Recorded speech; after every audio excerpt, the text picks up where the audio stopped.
is Alexander. Shabbat for three. Bingo! Carter will get it for the win. Got it! He is hard to believe. Here's Jordan. Yes! The Magic, a 360 turn with the dribble. Magic down the middle. Gives underneath to Worthy. Slam dunk. Third in the corner. Double fake.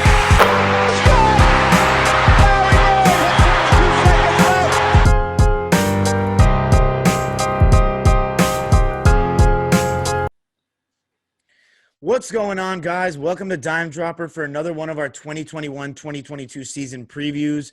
For today's episode, at long last, we will finally be talking Lakers basketball. Joined by one of our best subscribers, always in the lives, always interacting on Twitter, and one of my favorite guys to talk to about the Lakers and basketball in general. It's the Lakeshow. Lakeshow, welcome to the channel for the first time, live on the channel. What's up, peeps? Yeah, man, I'm excited to do this collab, bro, and talk Lakers basketball with you. So let me just ask, man, you guys have been one of the only teams that have really made big splashes in the offseason. Russell Westbrook is bona fide Hall of Famer, one of the biggest players of our generation. Now he joins a Laker team that was already a championship contender. Both of these last 2 years, won the title 2 years ago with just LeBron and AD as their only stars. Now you have Russell Westbrook. How does that feel as a Laker fan? I know mixed reviews in the beginning, but obviously I know you guys are starting to settle in and try to be optimistic as any fan base would be. But how did you feel about Russ coming to town? To be honest with you, I'm not huge on Russ. I'm probably one of the Laker fans in the minority. But I will say this, the fact that we didn't have a dog in terms of his mentality to bring it every night. We lacked that past years, and that's why we got ousted in the first round, even with the injuries. But having Russell Westbrook as that dog mentality, you know, you're going to see AD, Bron, they're going to have bad nights, and Russ is always going to be the one to bring in 110%. And so that's what you have with Russ, a dog. My issue is his IQ. I go back to 2011 or so, or 2012, where they faced the Miami Heat in the finals. When your point guard's averaging about 20 shots or more with Ibaka, Harden on the same team, and KD, that sends me red flags. So I'm hoping Russ is able to adjust in the aspect of playing off the ball, knowing when to handle, knowing when to shoot, etc. Just having that tempo contrast, understanding the pace of the game, not always playing at 100, miles per hour, that type of thing. But I think having Russell Westbrook, though, adds that dog that we need, and that's probably going to transcend or nullify some weaknesses that the Lakers have. So I'm still excited about it, but I have mixed reviews. I honestly couldn't agree more with the whole dog and the mentality thing. I think there were many regular season games last year where you kind of would say Lakers are kind of going through the motions. I think there'll be a lot less of those kind of games in the regular season because Russ is going to bring that energy and intensity every night, especially being back in LA. I mean, this means a lot to him. My question is this. So you talked about Russ's playoff struggles, 2012 finals. We were kind of, as basketball fans, holding out that eventually he's going to learn from these things. Eventually he's going to move past it. He gets to his own situation after KD bails, and he has chances to beat the Jazz in the playoffs. He's got chances to beat the Blazers, and he failed, quite frankly, in my eyes. And look, I'm a huge Russell Westbrook fan. It really hurts that he's on the Lakers because I really do want to root for him, but he's now, a competitor against us. But I rooted for Westbrook in 2018 and 19. And I feel like it was 2018, you still had those 100 miles per hour kind of mistakes all the time. But 2019, it actually felt a little different. It felt like, and I've seen some Laker fans comment on this already in preseason, is that it seemed like he was being a little too unselfish. Like he was getting in the paint to pass, not to score. And there were a couple of times where, the Blazers defense would be kind of inviting him to go into the paint and staying home on shooters, and he would pass it. And I'm thinking to myself, like, Russ, you're feeding assists a little bit right now. Yeah. And sometimes sagging off of his man to get rebounds. We've seen LeBron do that for years. Because, he loves getting rebounds to push the pace and start the offense. But sometimes it can be a little – and I don't like calling him a stat pad or anything like that, but it seems like sometimes he can prioritize stats at times. I would agree with that. So now that he's now in a position where he's never been the third best player on his team. He's always been top two. Do you think that makes it so man, if Russ is our third best player, we got this on lock? Or do you think that he's going to struggle to adjust to that? I think he'll struggle to adjust because he hasn't been given that type of a role before in his career. And he's he's an alpha. And that's why he struggled with KD in Oklahoma City, in terms of knowing when to shoot, when to pass, that type of thing. But I think this is going to be a struggle for him. I mean, we're seeing already in preseason the amount of turnovers. I think in 2 games or whatever, he had like 13 turnovers or so. But the last game, there's some optimism, Laker fans, is when he's attacking, as Diane just mentioned earlier, that's when he's at his best. I think against Sacramento, that was probably his best preseason game, which was recently. And when he's looking to attack off a pick and roll and put, pressure on defense, whether the big man's rolling or whether he's going hard to the rim, that's going to cause attraction. And so I think that's obviously what he needs to do, is to learn how to balance, but he needs to look to attack more. The fact that he's being too passive is, I think, more a result of his turnovers plus new personnel and system and things of that nature. So, we have to temper our expectations when it comes to Russell Westbrook with the Lakers. It's probably going to take him some time. I would say about 9, in my opinion, probably 20, 25 games in is when things will be a little more smoother for the Lakers. And within the first 10 games, I probably have them conservatively going about 6-4 or so. But Laker fans have to temper their expectations. Things look great on paper, but it's all about in reality, when they're on the court. So it's going to take time for them to mesh. Being that you have another alpha on the team, LeBron James is the other alpha. How do they make that work? How do they balance that out in terms of the ball handling duties and things of that nature, playing off the ball, playing off one another? So it's going to be interesting to see this season. Yeah, I think that's a big question, talking about the fit. And I think that the fact that you have kind of you're expecting it to be a little bit rocky to start is good, because I think there's going to be a lot of Laker fans, and you guys, maybe you go 0-2 or something, and the takes are going to start flying on social media. Yep. But I will say this, Russell Westbrook, or should I say LeBron, has never really played with a pass first kind of point guard that I can think of off the top of my head that's like a star.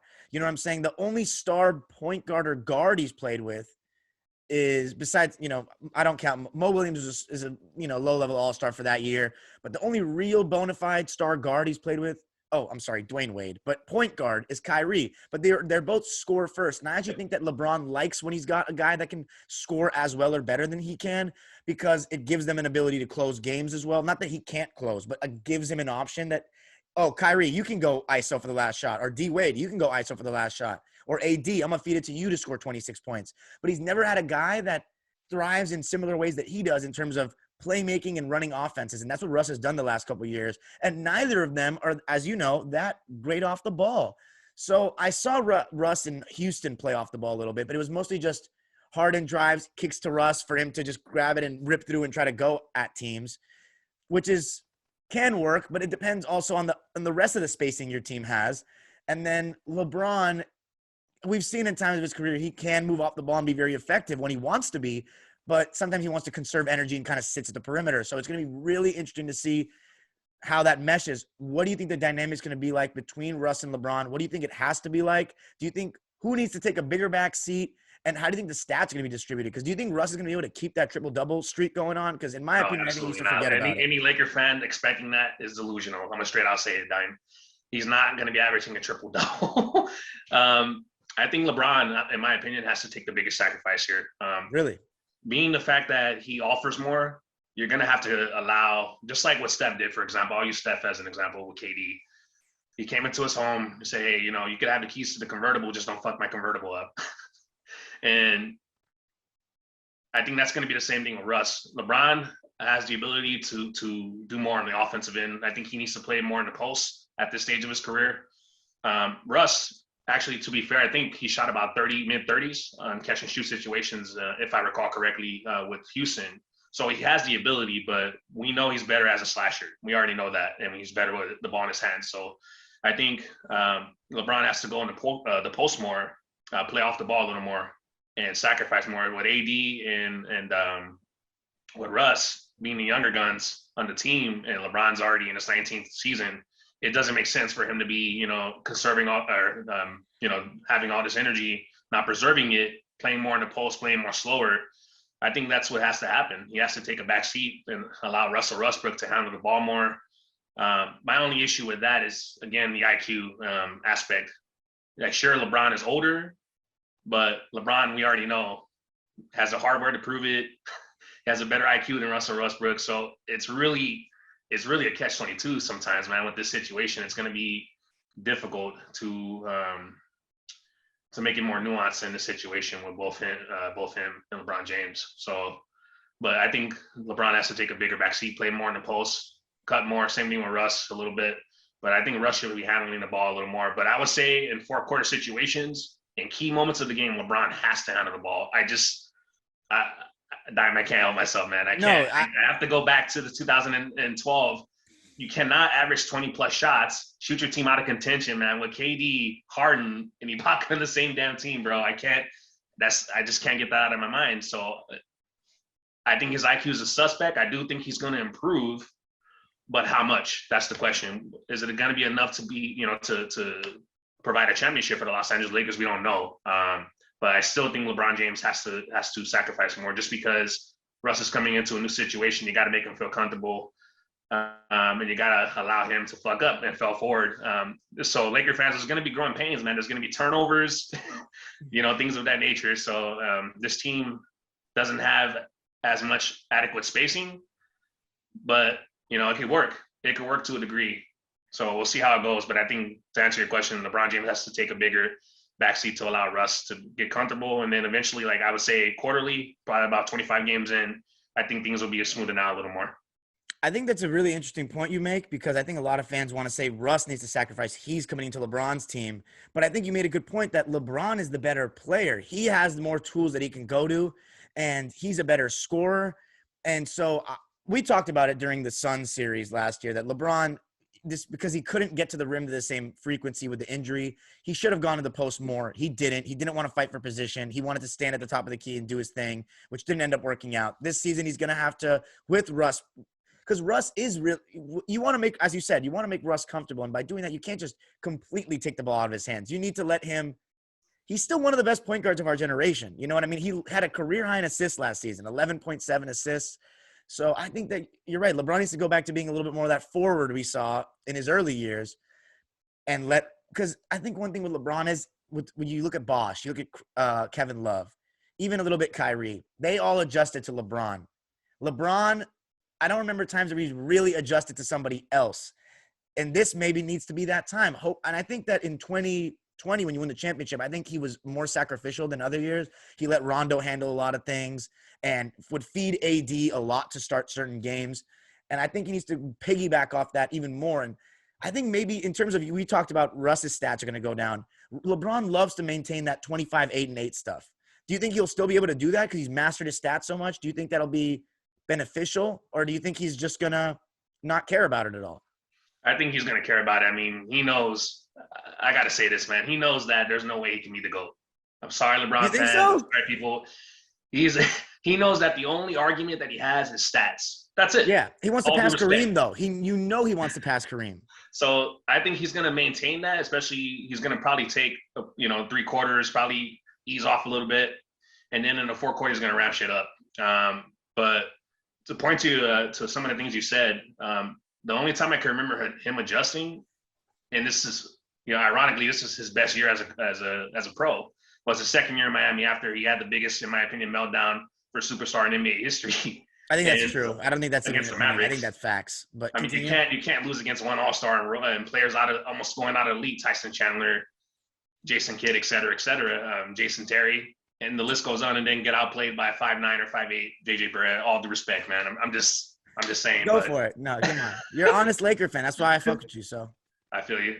So he adjusted to Dwayne Wade because of the fact that Dwayne Wade was a better and more efficient, ball handler than him in the second year. He knows that with LeBron coming on the team, Dwayne Wade knew that there's sacrifices. He knows that a system revolves around him, as you mentioned earlier.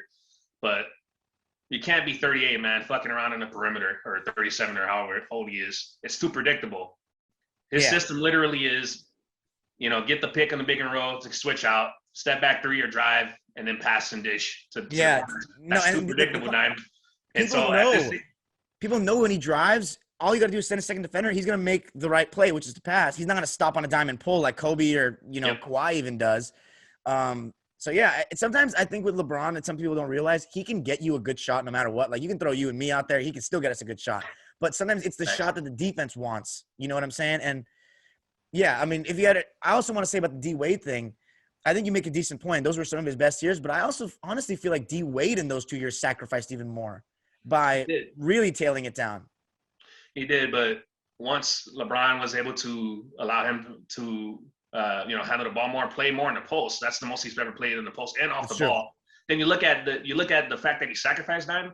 It's not only the fact that he sacrificed, but the fact is he was able to play defense. In order to win a championship, your star player has to have some type of level of impact on the defensive end, and LeBron James did. Mm-hmm. Absolutely. That was his defensive peak. Honestly, you are right about one thing. He definitely moved off the ball more with Miami. He played more in the post. That's why I think his assist numbers went down a little bit, but his points and everything else stayed the same, and his defense was even better. Yep. That was his greatest statistical efficient year all around. He was an all around player. And so I always go to the example of that. That's where he needs to go when it comes to Russell Westbrook and Anthony Davis and all the other players now with Carmelo Anthony in the team.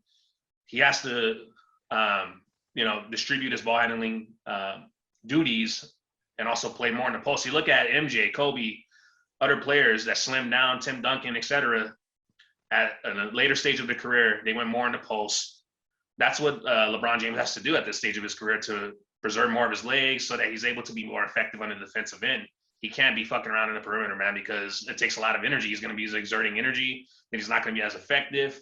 Then he's going to be hoisting up bad three-point step-back shots and things of that nature, man. So and if he sacrifices, I think it creates more stability for the Lakers. So, less is more in this case for LeBron James and the Lakers. I think you made some good points. I think I kind of agree with you. I think that LeBron he wants those stats. He's going to get that 25, 8, and 8. I think it's going to be Westbrook that sees the drop not to the triple-double streak ending. But one thing you mentioned about, we talk about LeBron in the post and how all these players, Kobe, Jordan, went more to the post as they got older. LeBron's turnaround over his right shoulder has gotten so much better throughout the last 3 or 4 years than we've ever seen it in the past. Yet I feel like sometimes it's like, dude, why don't you just spam that shot until they double you or something? Like, if it ain't broke, don't fix it. Like, keep going to that. Because if you can make it, I mean, that's – we've played basketball at levels before. When you got a 6'8" guy shooting turnarounds over his right shoulder, like, you're not going to block that.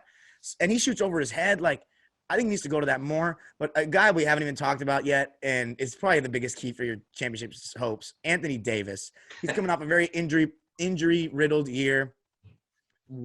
Is he going to be like – we always hear, oh, it's AD, this is your team. But sometimes it doesn't seem like AD wants to grab it by the scruff of the neck. What do you think are the expectations for him?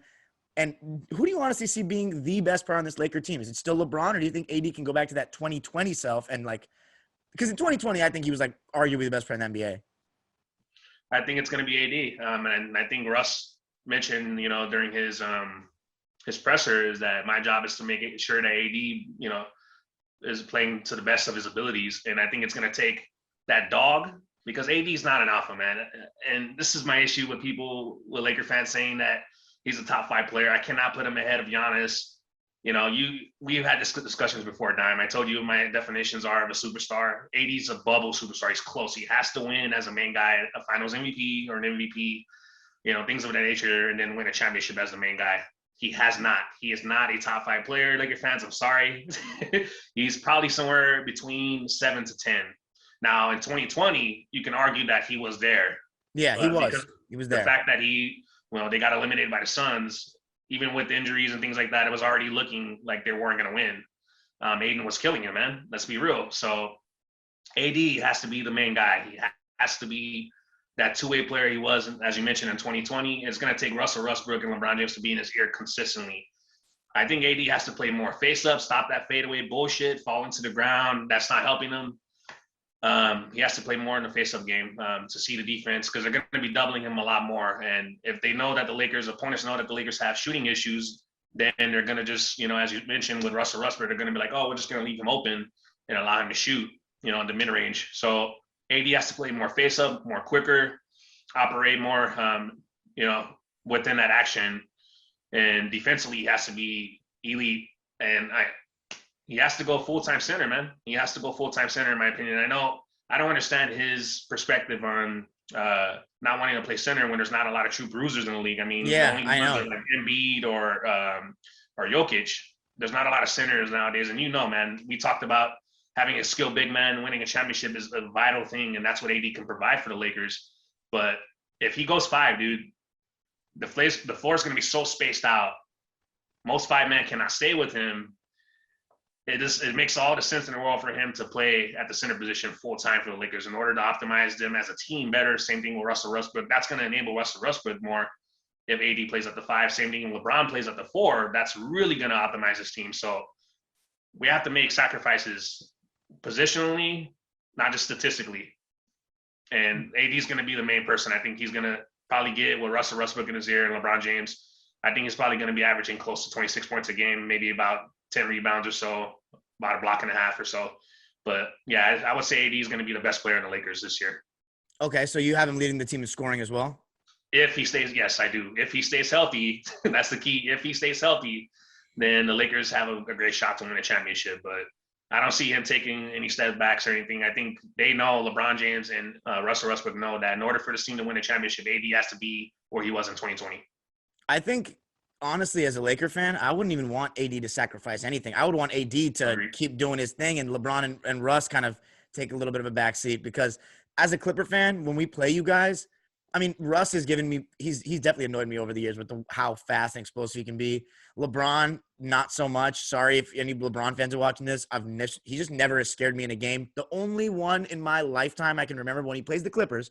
Also, I'm a little bit skewed. You know, I've never played – my team has never played LeBron in the playoffs. He was in the East for almost his whole career. The only game where LeBron has really had me thinking, like, man, what are we going to do about this guy, was that March game in 2020 before the pandemic came, where I just thought that he was being really aggressive and he was drawing double teams and he was making the right pass every time. And he always finds the open man. He has such good vision. But AD is the type, when he's making those, when he's getting within the 15-foot range and 10-foot range, or even posting up lower, because we talk about it too much. This guy posts up too high. He takes too long to go sometimes. And I think a lot of that is when he's playing the 5. When he's playing the 4, in my opinion, I think this is part of the reason why him and DeMarcus Cousins didn't hit the ground running. When he's got another guy playing the 5, he wants to sit in the perimeter and not clog the spacing. So he just stands out 18 feet away. But every single team is okay letting AD just keep shooting 18-footers. He's not putting any pressure on the defense. He's not getting aggressive. So do you think Vogel is going to start him at the 5? Is that what we're hearing? Or do you think he's going to do the whole JaVale thing where you're going to have DJ or somebody start at the 5, and then over time throughout the game, you know, he's gonna play a lot of 5? I think it's going to be situational dime this year, meaning I could see AD starting a few games at center, and depending on if it's against a bruising center or a bigger center like Embiid, I could see DJ starting or Dwight Howard starting.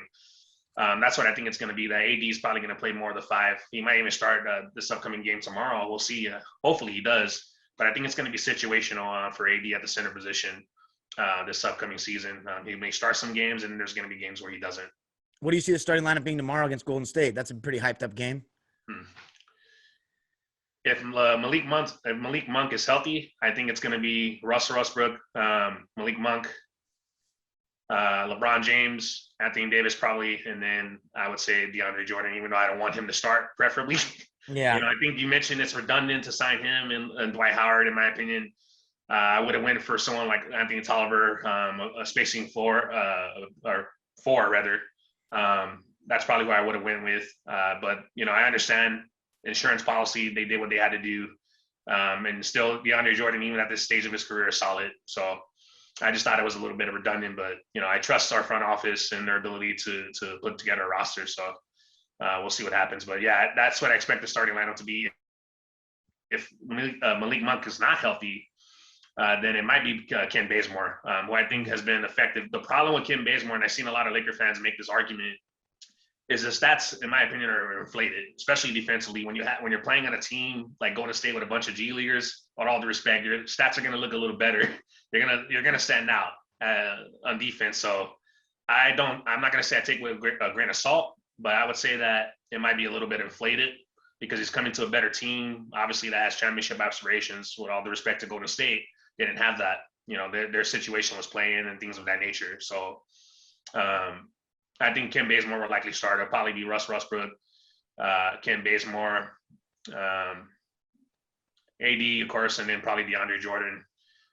We'll probably start with LeBron James as well. So I think so. Yeah, I think Anthony Davis. One thing we also talked about with him last year was it took a bad game for him to play well. I think he needs to the mentality needs. I mean, LeBron's been talking about AD's angry. I mean, LeBron, he always says these things. Sometimes they pay off. Sometimes he just makes just looks a little ridiculous, kind of like last year. So we're going to see what happens with AD. As I said, I think he's the key to your team in terms of making you the champion, because when he dominates and he's playing well, he dominates on both ends like very few players in the league can.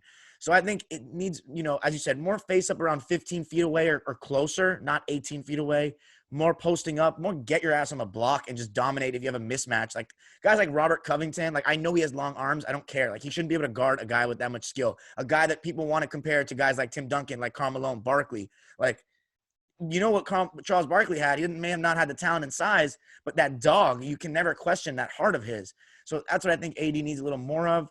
Let's just finish it off with the supporting cast. You guys got a lot of cast of characters coming in. Malik Monk, who, if you guys watch the Contenders and Sleeper season preview, Asher talked about how he was huge for the Hornets and he's going to be missed very much there because he's so streaky. Dwight Howard coming in for Andre Drummond is a massive upgrade, especially being familiar with the team winning in 2020. I thought that was, when I saw that, I was like, damn it. And then Wayne Ellington, along with Malik Monk, will spread the floor. Wayne Ellington is also a former Laker from the Dog days. Yep. And then you got Kent Bazemore, who I actually watched a good amount in Golden State. The thing with Kent Bazemore, I can give you an honest opinion of him. He's going to be inconsistent shooting the ball. He could even have those stop making three when he gets to the Lakers. But one thing I'll say about him, he's kind of like Wes Matthews in the sense that he's going to play good defense. Like on the ball, he may actually end up being your best defender. And I think that's one thing that I think you guys are going to struggle with. The one big struggle for the Lakers to me is going to be losing Caruso, KCP, and Dennis on the perimeter on defense. I think there's going to be some situations where Russ or whoever's guarding the ball, it's going to be a pick and roll, and it's going to be like he's not even there. Like it's going to take a lot of overcompensating from the defense.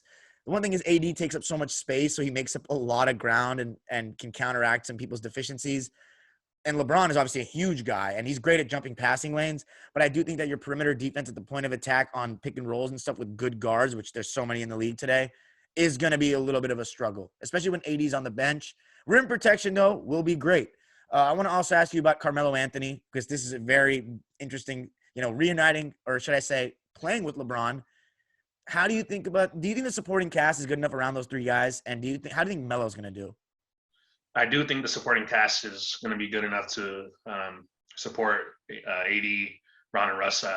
I will say that I would probably say Kendrick Nunn, no one's talking about him, but I think he's going to be a major X factor just because he had that championship pedigree, or championship-like, shall I say, because Rouse, we already know how he builds the Miami organization, 6% body fat. He does not allow players to come in, slouching out. So I think he's going to be a huge X factor for the Lakers this upcoming season. I do like Malik Monk. The fact that we were able to steal him for the vet minimum was a fucking huge upgrade. Huge. And I think he's going to be one of the surprising players, probably maybe even the run for sixth man of the year. We'll see how it goes if he's coming off the bench. Carmelo Anthony, though, my issue with him is his shot selection. Yeah. We've seen that over the years with when he was with Portland. He made it super easy for the Lakers to defend them. And so my issue with him is going to be a shot selection at times and the ball sticking. And then defensively as well. But I do say that in catch and shoot situations, corner threes, he has been thus far right now in preseason our best shooter. So that's going to be a good sign. That's going to be a plus to have that guy that you can throw the ball to at times.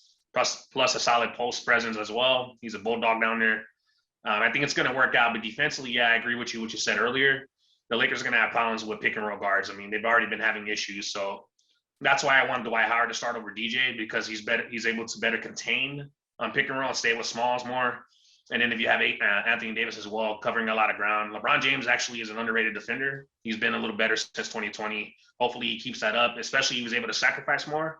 Then he's going to, like I said earlier, he's going to be able to have his legs more under him and then, dominating the fourth. So we'll see how that goes. I do like the supporting cast a lot, though. So I think the Lakers can make it work. But I want to say something about Frank Vogel. Even despite our struggles, when LeBron was out, Anthony Davis was out, we were still in the top 5. If you could turn Roy Hibbert into a defensive monster and an all-star player, I think you could make this team very potent on the defensive end. I do see the Lakers dropping off without Caruso, KCP, etc. But I don't think it's going to be a precipitous drop-off, like massive. Mm-hmm. But I probably would say Lakers at the lowest probably will be a top 10 defensive team. I think they're going to be solid still. But yeah, pick and roll guards are going to kill us. That's where Russ has to get better. That's where it's going to take a cohesive aspect when it comes to the defense, because it's not a one-player thing. We know that's a team effort thing when it comes to defense. So I like the additions. I like the role players. I think it's going to be good enough to help the Lakers win a championship, but it's all dependent upon AD and how much sacrifice LeBron and Russell Westbrook are going to come in with. Our role players are going to be solid though, but I think it has a lot more to do with the stars. So Yeah, that's my I take agree. on that. I agree. The role players it's a great supporting cast. It's definitely, I think, championship caliber. I think, as you said, it really comes down to the stars. I think it's going to be really interesting to see Westbrook and LeBron's commitment to defense. And if LeBron starts slacking off, is Russ going to be the one to get on him? Like, I think that's going to be really interesting if LeBron starts taking plays off, like we've seen him do for the last 8 years. Yeah. On defense, it's like, is he going to get on him? Is LeBron going to get on Russ for doing certain things? I just think it'll be an interesting dynamic. I personally think they're going to get along well. I just think that in terms of chemistry, we could have not issues, but it just, as you said, it could just not be the perfect fit. And I think you guys are going to be very good in the regular season. I think you probably won't be the number 1 seed. That's what I was going to ask you next. Where do you think you guys are going to end up finishing? I got you guys second, just because, as I said, I think it'll take time to gel, but I could see you finishing a little lower. Not that makes your championship chances any worse, but I just think that it's a work in progress, and it's a very interesting team. I'd probably go anywhere from 2 to 3. I got them winning about 59 games, maybe somewhere between 57 at the lowest. I just think that, the players are going to take some nights off, that type of thing. Injuries are going to happen. And then, we're going to have a rocky start. So I would say they're going to probably be between 57 wins to 59 wins or so, probably in the 2nd to 3rd seed in the West. Yeah, I think also you're going to have a luxury with the big 3. You can load manage one of them, and then you still have 2 superstars that can get a job on a given night. I mean, just a team of Russ and Anthony Davis would just be a playoff contend. Like, that would be a team that would be in discussions to go far in the playoffs too, just with those 2, if they were on their own team. But I also wanted to end it off with, I think the key to the Lakers this season is going to be to try to push the pace as much as possible. I think that in the half court, it's going to be, especially if AD doesn't play the 5 for portions, it's going to be tougher, as we talked about with Russ and LeBron, and their kind of not being the most seamless fit in the world. I'm not saying it's going to be terrible in the half court, but I think as many easy baskets you can get, Russ thrives in transition. He pushes the pace so much. If we can, I know LeBron is 37 years old, but if he can, get a little bit of that Miami gear in him where he just takes off down the court, the L train, it's going to be some Showtime-y kind of fast break plays. And I think it'll be really hard to beat the Lakers if they push the pace. But also, especially with 2 bigs, how much can you really do that? It's going to be very interesting. Vogel has a job ahead of him. But any last words on that? Yeah, I just want to elaborate. I do agree with you that they do need to push the pace, but you mentioned 2 bigs. The pace's going to be clogged. If Anthony Davis is at the 5, that's when they should push the pace the most. And when they have 2 bigs on the court, they go half court and play a little more slower. So that's where Russell Westbrook has to discern, when can I push it, when can I attack in the half court, things of that nature.